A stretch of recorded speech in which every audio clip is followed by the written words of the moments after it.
Hello, I'm Max Cherry. I am a Sydney-based DJ.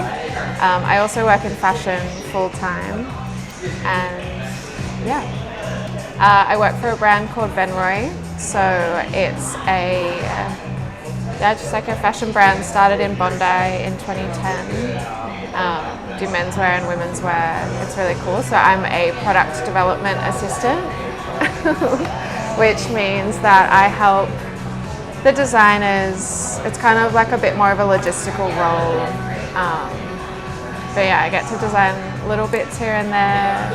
It's like a bit creative, but yeah, working in fashion was my original dream job. I think starting to DJ I kind of just started because I wanted to see if I could, and I loved music so much, and then now it's just naturally become this thing that I want to pursue a lot harder, and yeah, it's becoming almost the dream job now. I love Venroy, by the way. Oh really?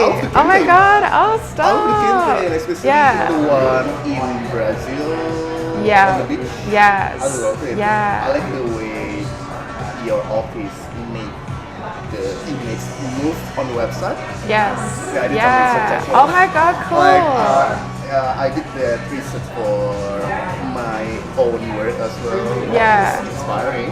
Yeah. Venroy is a very cool brand. I think the whole brand ethos is built around travel and leisure, and yeah, there's stuff that I kind of align with, so it's great. So about the DJ thing, can I say before you start DJing? Yeah. DJing is a Yeah. so DJing. do you know Carl Cox? Sorry. Do you know Carl Cox? Carl Cox. Yeah. He always said, I was a clubber, now I want to be a DJ, so I have a reason to go clubbing. Yeah. I don't know. I feel like I'm kind of an interesting DJ because I'm not a heavy clubber. Like, I wouldn't really call myself a club rat, but I've had these experiences at events, like there's collectives like Heaps Gay and House of Mints that throw these parties that don't feel like clubbing. I would say, or maybe feels like raving more, but they're very intentional about the space they create and the community they create, and I think that's the part that is really important to me. Just like finding yourself on a dance floor that feels really safe, and it feels like you're surrounded by people who care about the things that you care about. And yeah, I think when promoters and curators are really considerate of the event and the community and the lineup and all of that, it makes this really like special space to be in. And I think that's the thing that's drawn me into DJing, and that's what I want to be part of. But yeah. So you like being the part of the community? Yeah. I think that's like kind of crucial almost. People aren't going to want to go to a club. I'm going to say as well, especially women, aren't going to want to go to a club where they don't feel safe, because the whole point, I guess, of like going to a club is letting loose, and in order to let loose you have to feel safe. I think there are a few people in the scene right now who are really consciously creating community, and those are the events that are drawing a big crowd, and I think that's because people feel safe and they feel welcome and they feel like they're getting something back, as well as giving their time and their money to an event. Very good take. I love it. Thanks. It. Yeah. What is the most memorable moment you have had while DJing so far? Memorable. I actually think it would be meeting Jane Dex. Yeah, so earlier this year I was put on a lineup for the first time with Clara, who you all know as Jane Dex.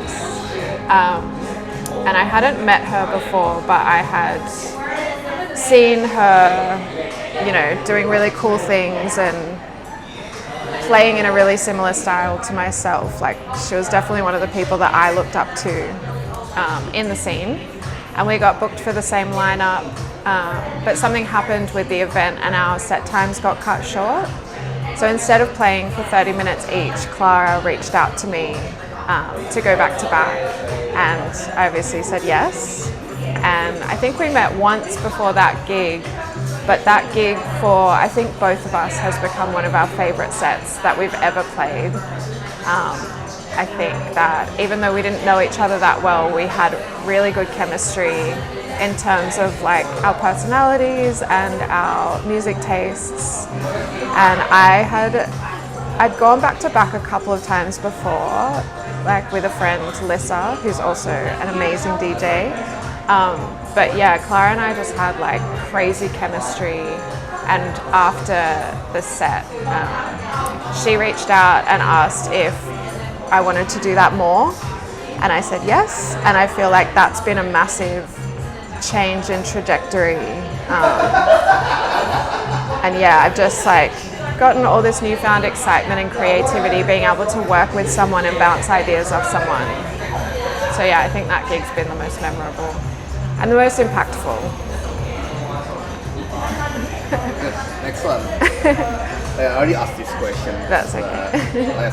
I wanna record the answer. Yeah. How do you feel about opening for Conductor?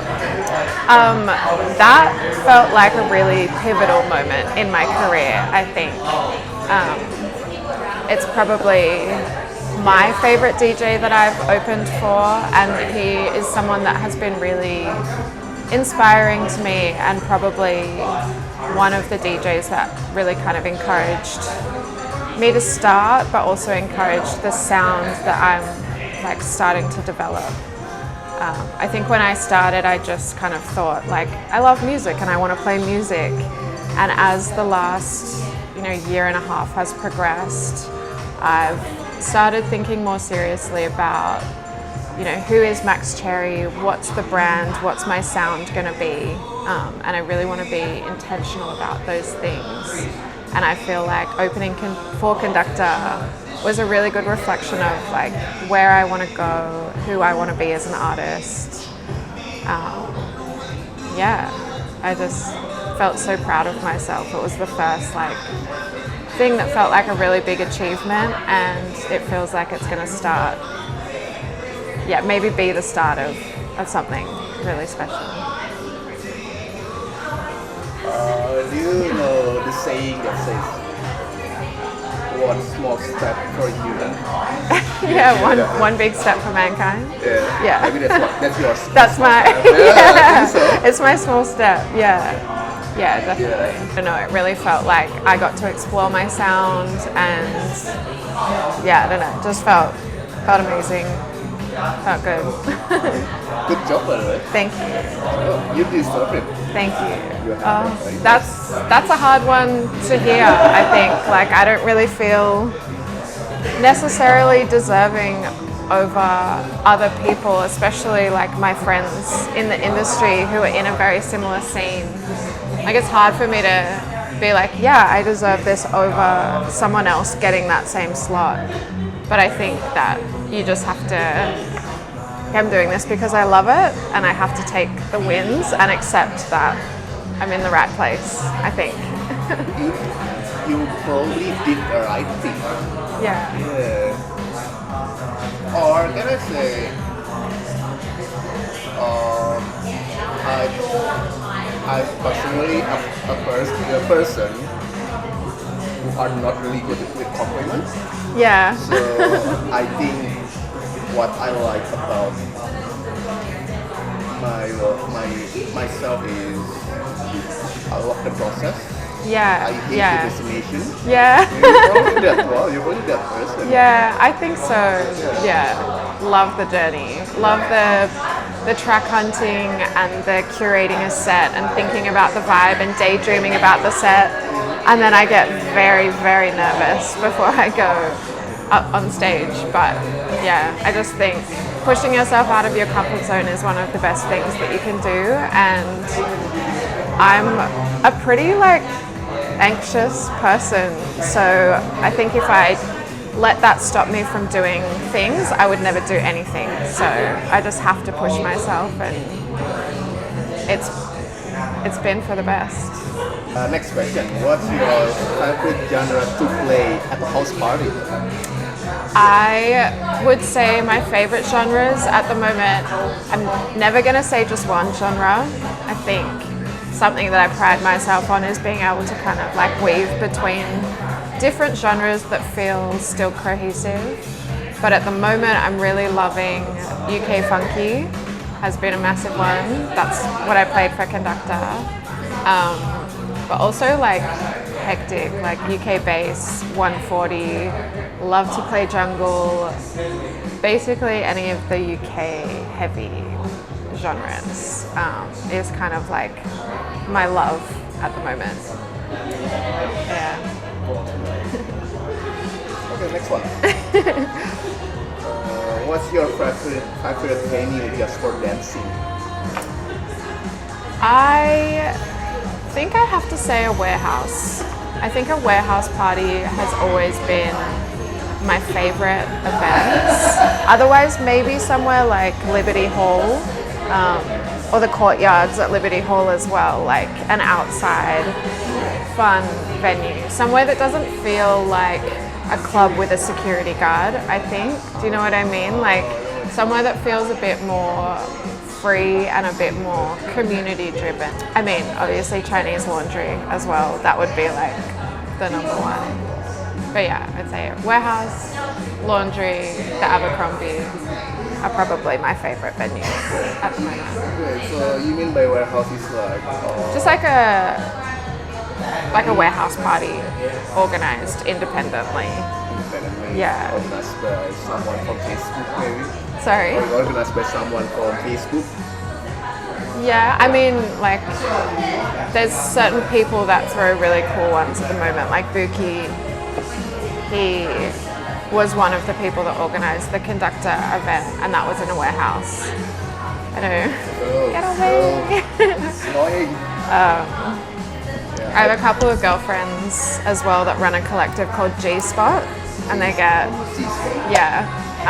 with amazing name to begin with, but they always or tend to host in warehouse environments. So there's like a laneway in Marrickville that is kind of an unofficial warehouse party, street party destination. I think it's like not necessarily legal, but it's kind of allowed by the council because it brings community and culture and that kind of stuff. Because I've been to that warehouses. Yeah. I don't want to go into any details. What I see, I would say the word to describe the warehouse party is lawless. Lawless, yeah. Yeah, that's the I word. like lawless. I think lawless paired with a community that's keeping each other safe, Yeah. I'm into it. Because when I went there, I also asked my friend, a very corporate friend, Yeah. and when they were there, like, what's this? You know what I mean? Yeah, like where's the security guard? Where's the... What's happening? What is happening? So many stuff, but we cannot go. Yeah. We're gonna keep the community safe. Yeah. Anyway, Until the next. to the next. Do you think Sydney nightlife is there? I don't think so at all. Definitely not. I think that. Wait, my brain is like ticking over. I'll start that again. Do I think nightlife is dead? No, definitely not. I think that traditional clubbing maybe is dead, but Sydney has all of these incredible niches, and yeah, there are people in those like specific communities that are building really cool events. They're kind of always in different locations, so you do actually need to be following the collective on social media to be able to figure out where they're throwing the next party or like where things are happening. But yeah, I think you can really find the music that you love and find the niche for that style, and then like that's where you'll find your community, and that's where you'll find like the fun events.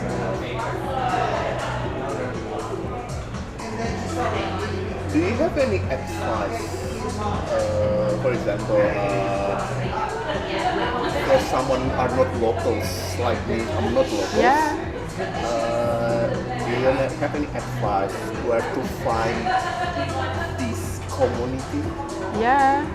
I mean, I feel like I'm very much in. Try again.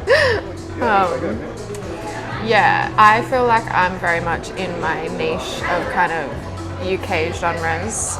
There's a big party called Bumpin' that I feel like is probably the biggest like platform for those genres at the moment. So I've played Bumpin' a few times, and that really feels like my community.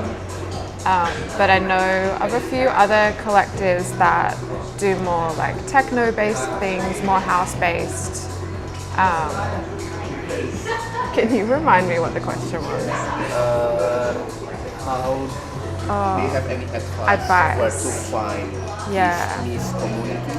I think, as much as it sucks to say, but the social media, there's a lot of like people are always advertising their gigs on social media and collectives and stuff. So I guess just figuring out if you go to an event and there's a DJ playing something that you really resonate with and connect with, like find them on social media, figure out who they're playing with, look at the lineups they're on, kind of go to those things. I can't really speak to genres like, I don't know, like hard styles or whatever, but I know that there are really strong communities in those genres as well. So I think it's just about like doing your research, meeting people who are in those communities that you want to be a part of. And yeah, I think one thing that DJ's given me that I really value is the confidence to just go up to someone that I know from social media but don't actually know in real life, and just saying like, I love your work, like I've seen some of your sets, you're a really sick DJ, and just connecting that way. So yeah, it's like putting yourself out there, following things on social media, do your research. But yeah, there's some really beautiful communities and beautiful niches. You just have to put yourself out there and find them. So always showing up. Yeah, showing up, absolutely. Yeah, I can't tell you how much I've gotten out of just showing up, whether that's gigs, like getting gigs out of that is amazing, but it's also just meeting people who support what you're doing and are maybe doing the same thing. If they're not doing that, then yeah, just like other fun creative things. Yeah, like how do I get there? I mean, when you're outside of it, I think it is really hard to imagine breaking into it, but yeah, I just think if you have good intentions and you're just going out to like meet people with a similar interest to you, then yeah, it's all good. This is the question that you like. How do you deal with the rejection? I've been thinking a lot lately about how emotional DJing is for me. I think because I am so invested and I care so much. There were a lot of times at the start where I just felt really jealous of people who were perceived to be ahead of me. I would see people that did Your Shot the same year as me getting gigs that I really wanted, and your natural reaction is to go like, I want that, but I don't deserve it, and I'm not there, and I'm not good enough. Just like comparing yourself to that person in a really negative way. And what I kind of learned or taught myself to do was to face that jealousy and that kind of perceived rejection and just flip it and go like, why can't I actually just support my friend who's on that lineup, and I don't know, like turn that negativity into a feeling of joy for that person who's in the community, and then you show up to that event to show support, and then you're meeting more people anyway. I think that different things come to different people at different times, and you really can't compare your journey, even to the point of like, I work full time. It's really hard to make the time to do extra stuff, and I have to like pat myself on the back for being where I'm at while also working full time and having friendships to maintain and family relationships to maintain. Like, you can only go as hard as you can go, but as long as you're consistent and you consistently put the effort in and consistently show up, then yeah, you're gonna get somewhere with it. But yeah, I think there's a lot of lineups that I haven't been put on that I want to be put on, and for me that just gives me goals to work towards for the future. Yeah, try not to take it as a negative.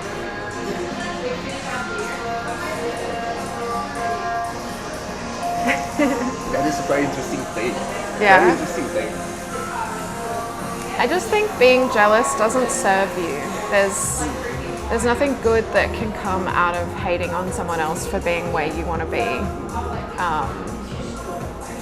And like, jealousy is a natural feeling. You can't stop yourself from feeling jealous, but what you can control is like what you do with that feeling or how you react to it. And yeah, just like, if I was sitting at home being jealous of everyone succeeding around me, then that would just feel shit for me, and I don't think I would feel inspired to keep going. But yeah, if you just try to turn that jealousy into inspiration, then it keeps you going. Do you have any message for anyone who wants to start DJing? Yeah, just start. Just do it. Just by the constant.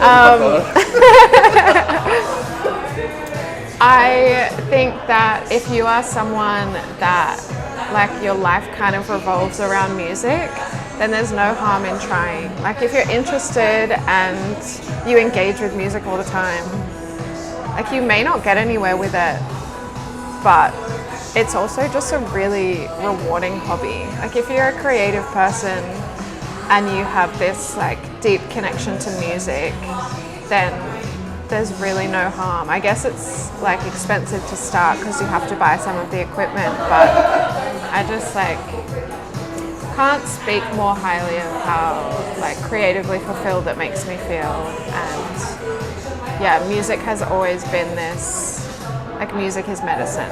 You know, so many people feel so strongly about music that, yeah, I just think don't stop yourself from engaging with it just because it might seem like scary or clicky or technically advanced, whatever. Like, you can learn how to do it. Last question. Wow. If Max Cherry had a zodiac sign, what would it be? This is such a curveball question. I don't really know. I feel like maybe a Leo, because I'm a Leo, but I don't really feel like that kind of personality. I feel like it's really, when people talk about the Leo zodiac, it's always really self-assured, really confident, has to be center of attention at all times. And I feel like in my personal life, I'm not really like that. And so it's fun to kind of channel that energy as Max Cherry. You know, you have an alias and you build this brand around that alias. It really allows you freedom to be like a bit more confident, a bit more outgoing. You can kind of present yourself in the way that you want people to perceive you. So yeah, Max can be a little Leo, confident, sassy Leo. Yeah. Any moon or rising? Sorry? Any moon or rising? God. My rising is Aquarius, which feels right because I'm super emotional, which I see as a good trait, I think. But yeah, I don't know for Max. I think maybe I'll figure that out in the next year of developing Max and like figuring out what that is going to be moving forward. But yeah.